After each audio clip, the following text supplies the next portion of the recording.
The English martial artist is a great action star, and his most complete fighter in the world is his best character. Scott Adkins is, with the possible exception of Jason Statham, my favorite Western action star. Like Iko Uwais, Statham and Van Damme, it's a pleasure to watch Adkins move. He might be wielding an arsenal of ninja weapons to avenge a murdered loved one, or turning the tables on a party of ultra-rich boars who hunt humans for fun. Whatever the tale may be, a new Scott Adkins movie is good news to me. This has been a month for good news. Savage Dog, which Evan saw and dug at Fantasia Fest, has just arrived on streaming platforms. And, after 6 years and a tour on the festival circuit, BOYKA, Adkins' signature role, has returned. BOYKA Undisputed was finally released on home media and streaming platforms last week. Adkins' skill with multiple martial arts allows choreographers and directors to create a wide range of in-fight narratives for his characters. Over the course of his career, he's dominated fights, he's struggled with fights, and on occasion he's been outright pummeled. And he's made all of them feel genuine, even if the story context for a fight is unreal or bombastic. Though Adkins is known for his breathtaking spin kicks and flying kicks, he's avoided saturating his oeuvre. Each one is a thrilling invocation of his iconography, rather than a lazy fallback to his greatest hits as a martial artist. Adkins has also done very fine work with weapons and stunts. It takes real skill to use guns, both like someone who has had weapons training and like someone who has only the vaguest idea of what he's doing. And it's no small feat to make a larger-than-life duel between one man and an SUV full of armed goons work. With the exception of Adkins' heavily made-up, overly CGI-assisted turn as Weapon 11 in the misbegotten X-Men Origins, Wolverine, I've enjoyed every piece of action work I've seen him do on screen. Beyond his action stardom, Adkins is a reliably good actor. When he's played the lead in an archetype-heavy story, as a ninja, Shadow of a Tear, Close Range and Hard Target 2, he's done well selling the pathos and determination that comes with those roles. When Adkins has popped up in blockbusters, he's been a memorable part of the ensembles. He doesn't speak much as Mads Mikkelsen's Chief Goon in Doctor Strange, but he's impressively tenacious, and proves to be a worthy physical comic when his character gets smacked silly by the cloak of levitation. But when he gets a chance to do more distinct, unusual films, he really shines. Consider, for instance, his best work to date, his lead performance in John Hamm's magnificent, surreal and terrifying Universal Soldier, Day of Reckoning. Adkins plays John, a grieving man whose grip on reality and sense of self unravels as he hunts a super soldier, Jean-Claude Van Damme, in one of his finest late-period turns, he blames for his family's murder. Playing John requires Adkins to move between grief, numbness, uncertainty, despair, confusion, full-blown insanity, and ultimately wary radicalization.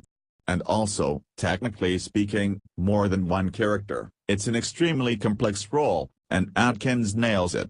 Not only does he play a complicated part well, he plays it well while working alongside action stalwarts Van Damme and Dolph Lundgren, who have themselves become strong actors as they've aged. And then there's BOYKA. The villain-turned-hero of the Undisputed sequels and self-styled most complete fighter in the world is Adkins' iconic character. With 3 movies, BOYKA has had more space to grow and change than Adkins' other roles, become more distinctive as a character with each film. BOYKA's arc in the Undisputed movies has simultaneously played to Adkins' strengths and pushed him to do more as both a martial artist and an actor. BOYKA begins his run in Undisputed 2, Last Man Standing as a brutal villain. He fights hard and flashy. He seeks out a fight with Michael Jai White's falsely imprisoned George Iceman Chambers to prove that he can defeat the world champion boxer.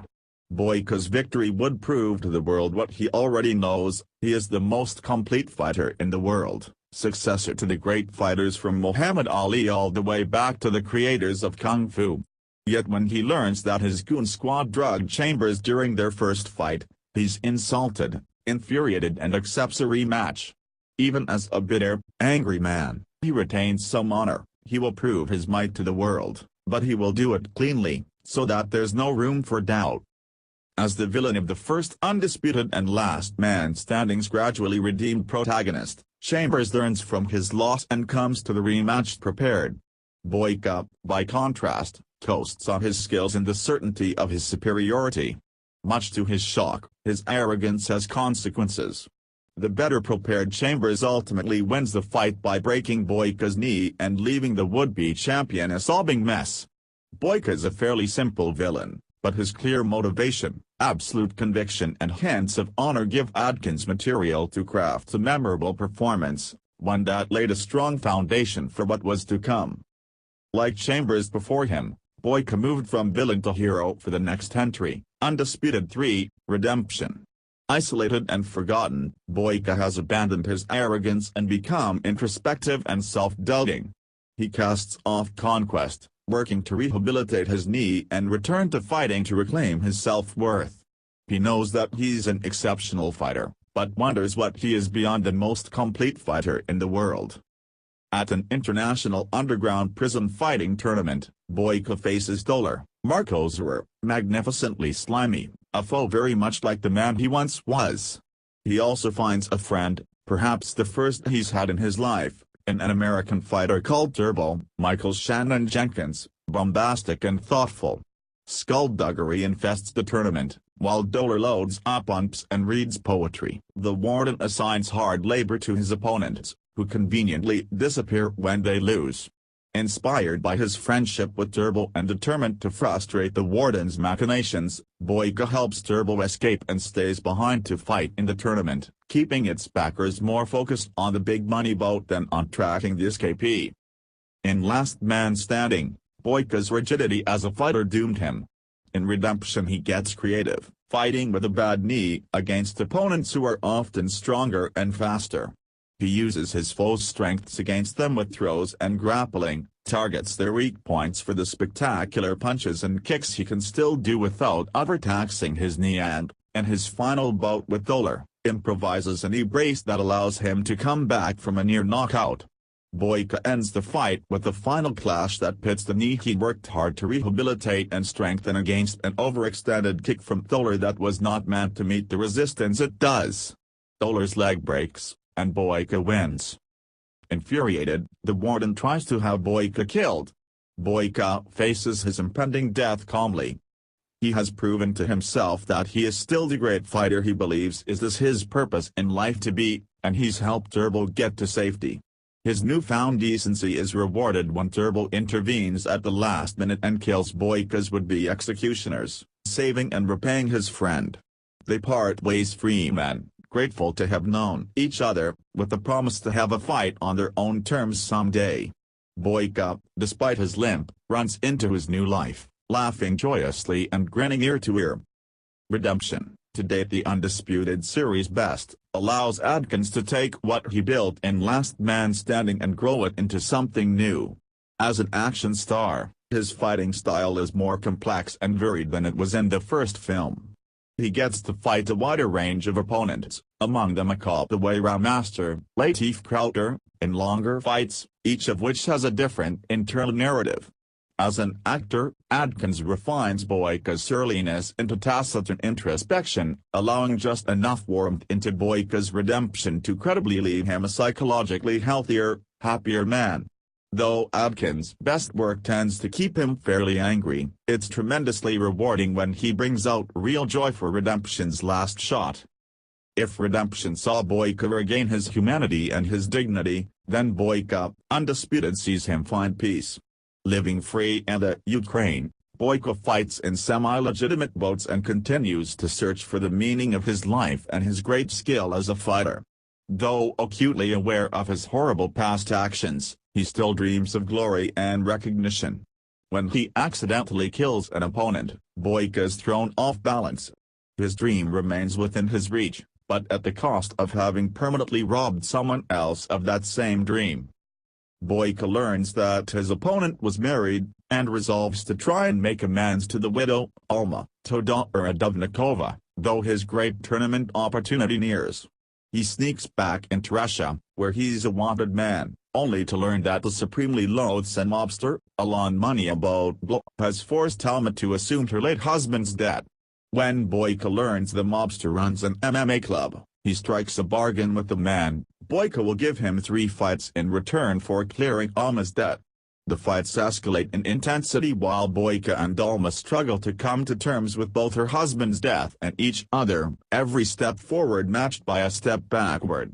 In an excellent monologue, BOYKA admits that in his focus to attain his own dream, he had seen his opponent, Alma's husband, not as another person, but only as something in the way. BOYKA continues with the fights, even when the mobster bends their agreement to insert a giant, borderline feral fighter nicknamed the Nightmare, Martin Ford, as BOYKA's final opponent.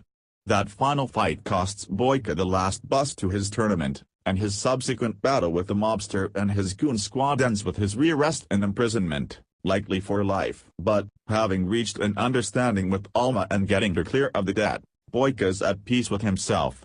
His life's dream was, in the end, both selfish and unattainable, but that does not mean that he cannot recognize and take pride in his own skill. And he does.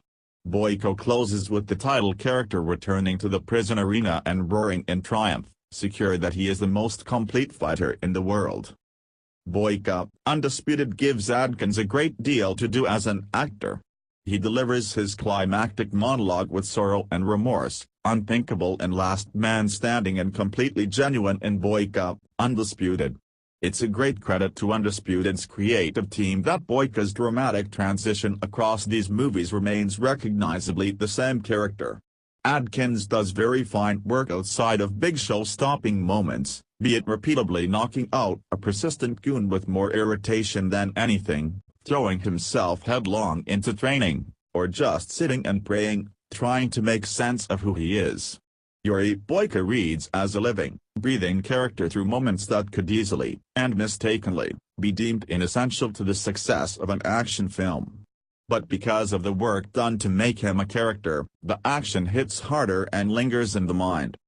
Just as redemption upped the variety in fights from Last Man Standing, BOYKA branches out from redemption with fights against multiple opponents, the nightmare fight against a vastly larger and heavier foe, and the longest non-fighting action sequence in the series to date.